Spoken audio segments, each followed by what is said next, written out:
So what exactly is the point of bees? Well, the short answer is these 6 items that can only be found from them, that between them they actually will revolutionize farming, parkour, and redstone in your Minecraft world. If that sounds like a tall order, well, hello, I'm ABX Toy Cat, and today I want to explain exactly how that can be true in this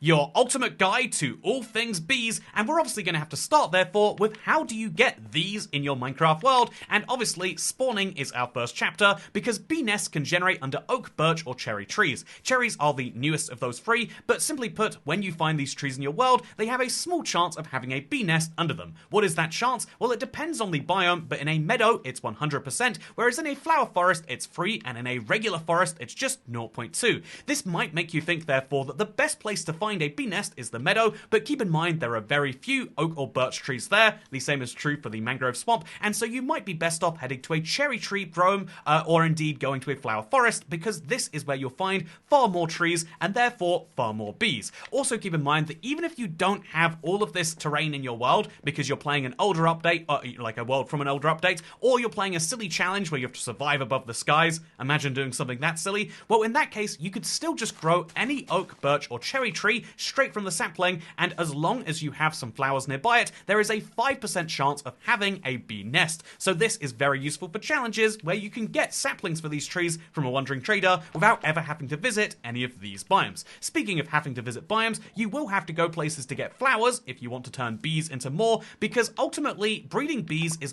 they're not like horses, they're not a fussy mob that want only the finest of foods. Bees are one of the easiest mobs to breed because you give them literally any flower. I gave this guy an allium, and I'll give this guy a poppy, and that is all it will take for these two to go into love mode. And then they'll produce a very cute tiny bee over here, which is just adorable. Honestly, there's a funny thing about bees, which is perspective. When the tiny bee gets close enough to you, it kind of looks like a full-size bee, right? But what's interesting about it is that, like every other baby mob, if you feed them their breeding food enough times, they will eventually grow into a full-sized adult, which is a very, very useful fact to know, because then you can immediately breed them and with their parents to get even more, which is, messed up, but welcome to Minecraft, I guess. Speaking of welcome to Minecraft, if you want homes for your bees, now that you've got so many more, what should you do about that? Well, the simple answer is find more bee nests, but you can also make the man-made version of a beehive. 6 wood planks and 3 honeycomb will make you one of these, which will be treated just like a bee nest, except again, it's very artificial if you want to do it that way. Also, they can't go in if they're tied to a post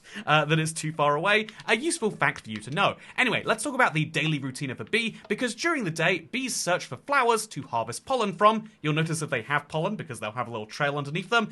This is basically their favorite activity, and what's fun about bees is that if we go to the nighttime, they will always go back to their nest or beehive. The reason for this is they have very good sleep hive gene. Every single night they sleep at the same time, and there's not a lot of jokes you can make about bees besides saying that they're unbelievable. And you know what really is unbelievable? The fact that if you have bees with pollen, as you can see we have some here, it's great for increasing the speed of your crop growth. This is taken from the real world, where bees like to pollinate different flowers together, and basically if a bee has visited a flower, they will visit your crops, allowing them to grow much faster. This is a very underutilized value of the bees, but if you want your farms to function faster, and you can't modify the tick speed in your game, well then this is a great way to boost your crop growth without having to use bone meal. Speaking of not having to use bone meal, let's talk about some exclusive bee features, not just things that work a bit better because of bees, but things you can only do with them. Because, as cute as they are and as fun as that, look, we just got pollen right there that second, by the way. You can see from the backs their texture change as soon as they get some. But what's interesting about bees is that if they get pollen and bring it back to their nest, they'll bring that, they'll make their nest into one which has honey, as you can see from this little yellow texture right here. So here's a fun thing. If you have a bottle and you take it into that nest, you can get a bottle of honey. The honey bottle, if you will. And so I recommend only ever doing this with a campfire underneath it. Otherwise, they will have some issues. But yeah, what's fun about this is that if you are ever poisoned, this will function as not just a food, but also an anti-poison. This is very fun. It kind of functions like milk, but slightly less useful, except against poison. And what's really fun is bees themselves can also poison you, because if you're stupid enough to punch one, he will poison you. But then, as soon as he's poisoned you, he loses his stinger, and so shortly afterwards, let's just say, it's not good news for the beekeeper. Again, perfectly taken from real life in the saddest way possible. This guy's not dying just yet, though. You know, he will die soon, though. He will die soon. Speaking of dying soon, I'm not going to make a "we will all die soon someday" merch plug right now, but instead I'm going to mention that honey bottles can also be used for crafting. You can take one honey bottle, and as you can see, we can craft this into sugar, free sugar from one honey bottle, which might be fine by itself, but you might instead prefer to take 4 of these together and make yourself a honey block. Here's that shown with a crafter, just for fun. This is a honey block, and you can use it for all sorts of fun things. So this is honey blocks being used kind of like slime blocks, and therefore allowing a piston to push them all. There is still the same piston block placing limit, so yeah, a piston can't push too many blocks at the same time. It will stop working if you go above 12, but what's fun about this is you can use this to push lots more blocks in a non-traditional format. Very, very, very fun. Speaking of fun, you can also use honey blocks as a sliding material, so you'll slide down honey slowly, meaning you can prevent a fall, but also it's not just you can use this with items too. So here is a bunch of, here we got a bunch of different droppers showing our gold bars and showing how they'll slowly slide down, which is really, really unintuitive to anyone who hasn't played around with honey, and which is really, really fun. Speaking of fun, you can also take advantage of the fact that honey has not just weird parkour properties in the fact that you slide down it, not just weird parkour properties in that it doesn't take up a full block. So you might think that there's a block there. I don't have an elytra or a way to crawl. I shouldn't be able to stand on this block here, but yet I can, because honey is very slightly smaller than a full block, which is very strange, and so allows things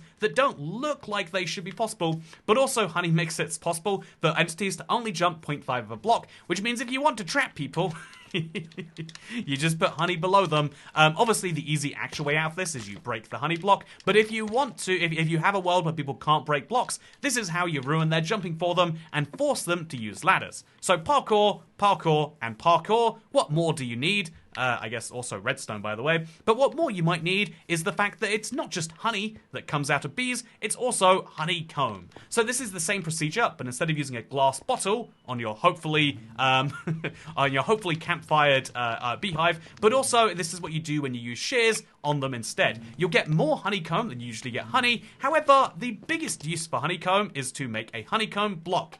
What is the value of a honeycomb block? I've heard many people for a while call this useless, and those people would be incorrect. The use is to look at it. It is an interesting block, and you can break it with your fist, which is nice. What other uses does the honeycomb block have?